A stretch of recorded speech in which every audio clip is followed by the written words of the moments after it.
qué sé yo, ya, el mismo Wittgenstein, de nuevo, ¿no? En fin. Por supuesto Humberto Eco, pero también Chomsky, y por supuesto Ferdinand de Saussure, Derrida, vaya, o sea, son palabras mayores, ¿no? Pero la verdad es que eso no quita ni pone nada, ¿cierto? Porque aquí hay cuestiones, digamos, ¿no? Relativas a esta clasificación, ¿ya? Que juega un papel así crucial y que es lo único que me interesa destacar. O sea, si uno, por ejemplo, lee la teoría de la acción comunicativa, ¿no? ¿Qué es lo que advierte? Advierte que lo que le preocupa fundamentalmente a Habermas, ¿no es cierto?, es que por de pronto para él hay un desfase entre teoría y praxis, ¿no? Que lo plantea en una de sus obras primerizas, que lleva ese mismo nombre, Teoría y Praxis, ¿no? Y muy interesante, o sea, ¿cuál es el problema que hay en la historia? ¿No? El desfase entre teoría y praxis. No se congenia, ¿no? La praxis, claro, debería seguir a la teoría, ¿no? Pero no resulta, ¿no? ¿Ya?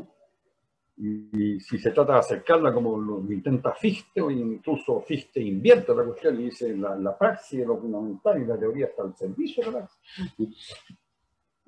Y por eso que yo propongo en esa cartografía antropológica que Fichte, el fundador del ser humano activo, ¿no? De esa concepción del ser humano, justamente por ese giro que hace, ¿no? Entonces, claro, ¿qué ocurre para Habermas, ¿no? Que lo que predomina no es una acción finalista, teleológica, ¿no? En la historia. Y es interesante esa lectura, porque obviamente yo diría, claro, esto que yo llamaría historia diagonal, justamente así de ese modo, como lo está diciendo Habermas, ¿no? Efectivamente es una acción teleológica, finalista, ¿no? Pero distinta a la acción comunicativa, ¿no? En que ahí entro en ese ámbito, digamos, ¿no? Como, no sé, por una cierta paridad, ¿no? Y de un acercamiento muy significativo, ¿no? Con el otro, ¿no? Entonces, bueno, y eso es muy atractivo, obviamente, ¿no? Como planteamiento, ¿no?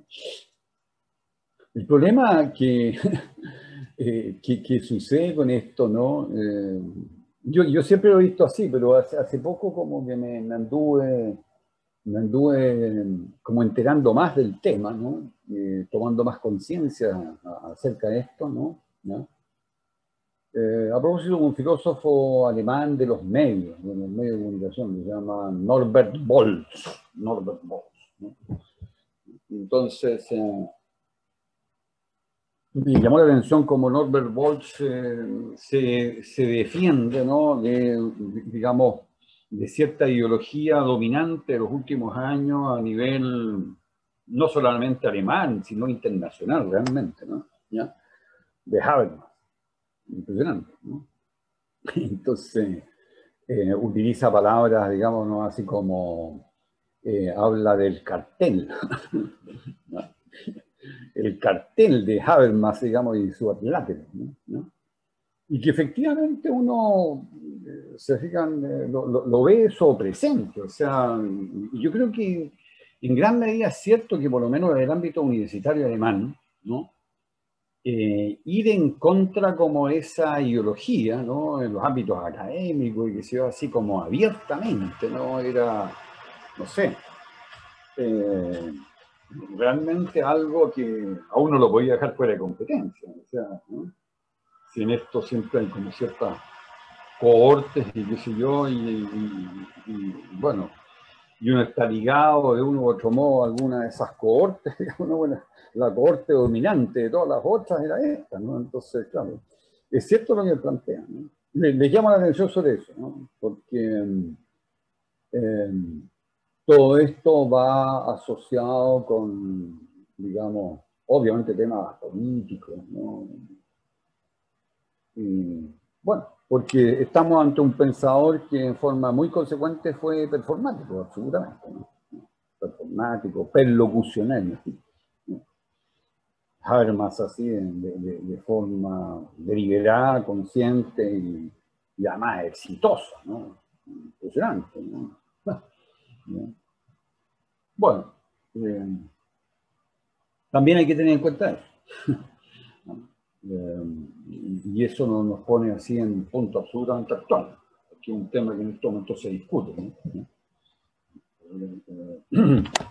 Pero al fin y al cabo también les advierto, es como esas cuestiones políticas que están ligadas a la filosofía y bueno, es bueno conocerlas por lo menos, pero a no ser que uno tenga vocación caudillista o algo así, no, bueno, ahí con tu vocación caudillista te podría involucrar ahí y comenzar a hacer política, ¿no? Filosófica, ¿no? En el sentido de que estés con Habermas o más bien tomando distancia respecto a él. Y créanme que eso pasa en Alemania. En Alemania, impresionante. O sea, sigue siendo, y es cierto, sigue siendo una marca. Esa fue la relevancia que tiene la escuela de Frankfurt. Y penetró, lo impresionante que penetró la política, ¿no? Entonces hasta un parlamentario, les diría, ¿no? Un miembro de gobierno, no se puede permitir, digamos, ¿no? Así decir no sé qué cosa que se salga de esa ideología dominante, ¿no? ¿Ya? Y que es muy, por otra parte, es muy saludable, ¿no? Porque también uno diría es muy afín a una de las claves, digamos, ¿no? De la Alemania de la posguerra, que es la red social, ¿no? Impresionante, ¿no? Porque actualmente, como bien sabemos, le cuesta mucho seguir sosteniendo y por eso que el tema entra en discusión, pues, entre izquierda y derecha, ¿no? ¿No? Entre los socialdemócratas y los cristianos demócratas, la izquierda y la derecha además. Bueno, el paso siguiente, ¿no? sería destacar, ¿no? Porque como vamos a entrar en los argumentos, ¿no? Varios argumentos que a mi modo de ver son los claves, ¿no? En lo que es la predicción del mundo, ¿no?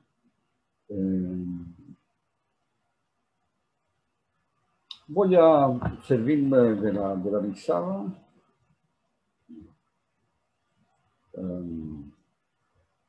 Para estos efectos.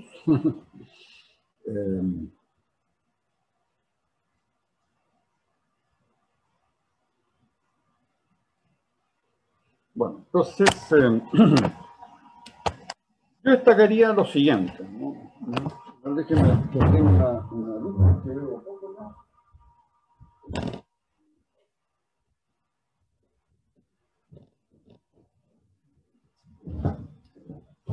Entonces, destacaría argumentos, ¿no?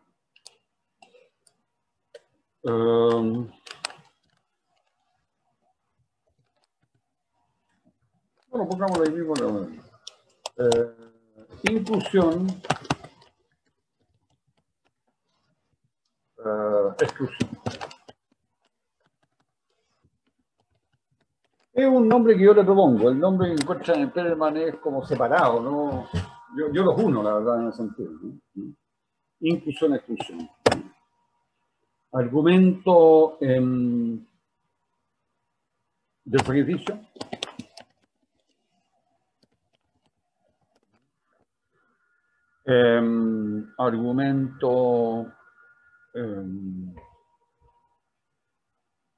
Argumento de probabilidad.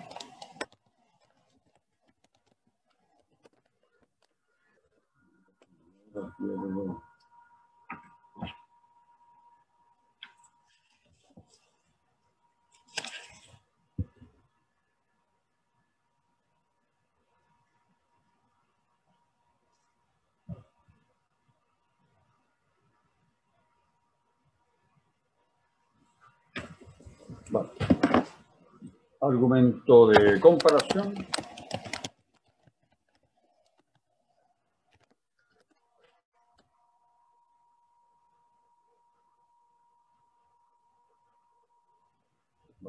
Regla de justicia.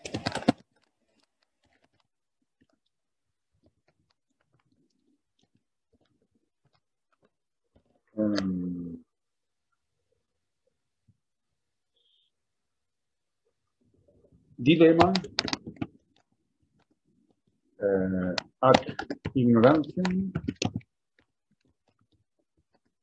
ad verecundiam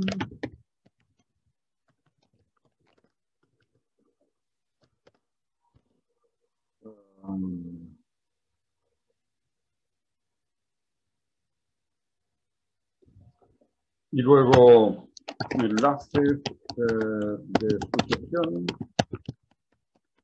y de coexistencia.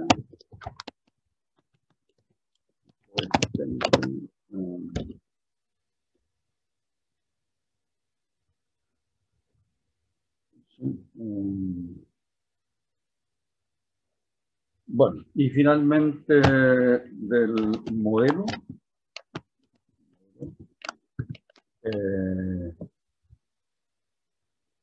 Ejemplo,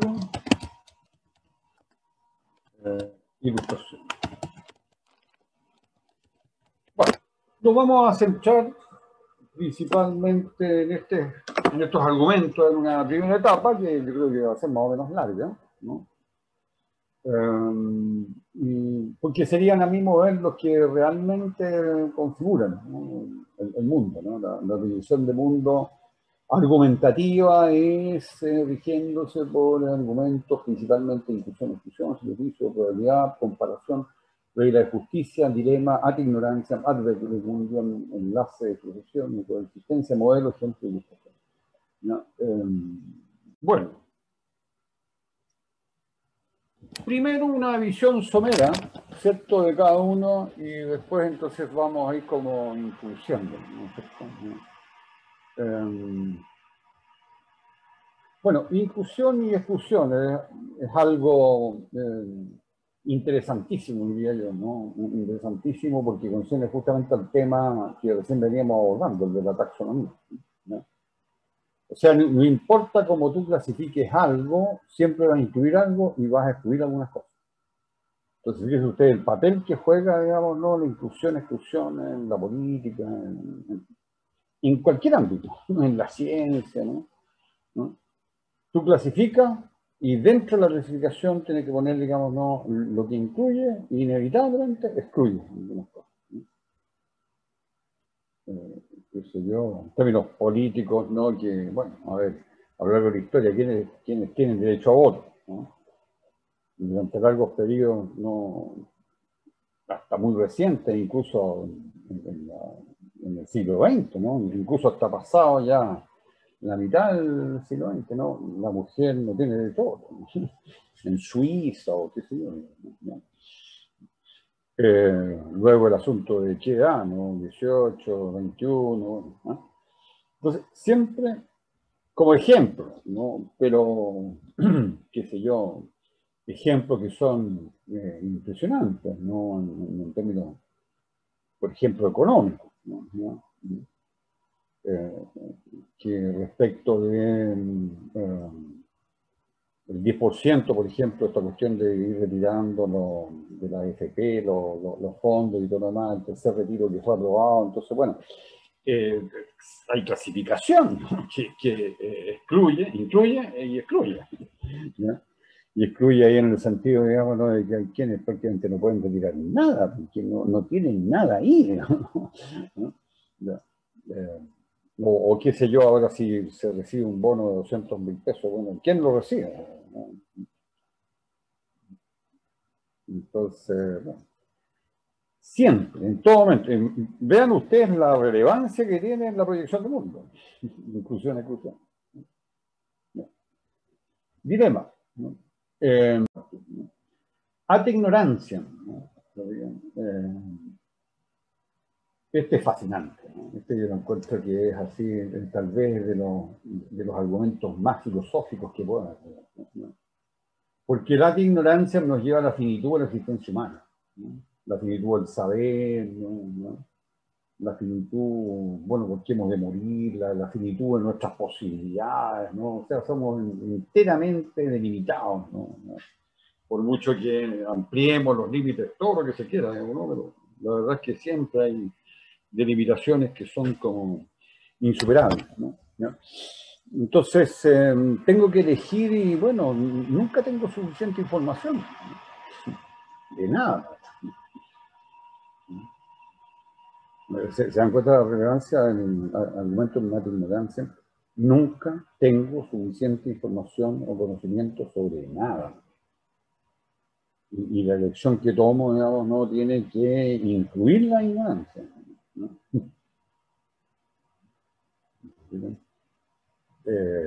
No, por eso les digo, es de una relevancia pero extraordinaria, ¿no? Muy ligado al argumento de la ignorancia, la sentencia goetiana, de una colección de sentencias de Goethe en 1814, ¿no? El hombre actúa sin conciencia. Y eso retomado por Jaspers especialmente, Nietzsche también lo toma, ¿no? En sentido muy opuesto en todo caso. Nietzsche lo toma como algo incluso vinculado con su concepción de la historia, como que la historia proviene, como tan relevante el tema del olvido en Nietzsche, ¿no? Muy crítico de la memoria, haciendo valer sobre todo el olvido, porque el olvido permite como fluir, más allá del bien y del mal, fluye más allá del bien y del mal, de forma lúdica, al modo de una aventura nietzscheana como el Zaratustra, ¿no? Entonces, la esencia, fíjese usted, el pensamiento del joven Nietzsche, ¿eh? Fascinante, de las contemplaciones introspectivas, la segunda, de la utilidad y inutilidad de los estudios historiográficos para la vida, ¿no? Entonces, lo histórico, dice Nietzsche, proviene de lo ahistórico, y lo ahistórico, ¿no? Es como este olvido, este fluir, y además estar en un eterno presente, ¿ya? Por eso que la imagen inicial que nos propone es la vaca pastando en el prado, ¿no? Está en el eterno presente, ¿no? ¿Ya? Así como metáfora, ¿no? Entonces lo histórico es, bueno, sobre todo en términos de actual, diría yo, históricamente. Además, no únicamente una cuestión de cómo escribo la historia, la historiografía. Ahí es muy interesante el texto en el sentido de cómo interpreta, tiene un alcance también relativo a los actos históricos o no, yo diría que sí, absolutamente. Ya bueno, y claro, el acto histórico grande, ¿no? Sucede en el sentido como de desembarazarte de toda la carga del pasado, ¿no? Y estar, así como nietzscheanamente, en términos de riesgo, desafío, ¿no? En fin, ¿no? Y eso sería para él lo genuinamente histórico, lo que hice la pregunta, ¿no? Esa es la pregunta. Lo genuinamente histórico tiene que surgir, ¿no? de este, botar las cadenas del pasado, abrir un futuro. ¿Por qué? Bueno, porque además para Nietzsche no ese debe ser, pues, o sea, todo el pasado es nihilista, todo el pasado ha supuesto, digamos, ¿no? De que la nada ha tenido más peso que el ser, porque ha sido la nada un trasmundo proyectado de Dios, de esto y lo otro, ¿no? Y que era depositario del ser y de la verdad de todo, y de lo santo, y de lo bueno, y en fin, de todo lo superior. Entonces, desembaracémonos de esa carga del pasado. Entonces, por eso que clave fundamental es que Dios ha muerto, en fin, ¿no? Etcétera, etcétera, ¿no? Ahí echamos en todo el conjunto del pensamiento cristiano. Y en ese contexto cita a Goethe, ¿no? El hombre que así. El caso de Jaspers es muy interesante, porque el caso de Jaspers es teniendo en cuenta nuestra finitud, ¿no? Y él como psiquiatra filósofo diciéndonos, bueno, respecto de la decisión y de la acción que va a emprender, tú desconoces las motivaciones del inconsciente, perdón, todas las motivaciones que pueden haber, incluso que vienen del inconsciente, de las cuales ni siquiera estás consciente. Entonces, claro, actúas sin conciencia, ¿no? Y por otra parte, tampoco conoce nuevamente la finitud, ¿no? Las consecuencias futuras que trae la decisión que estás tomando, ¿no?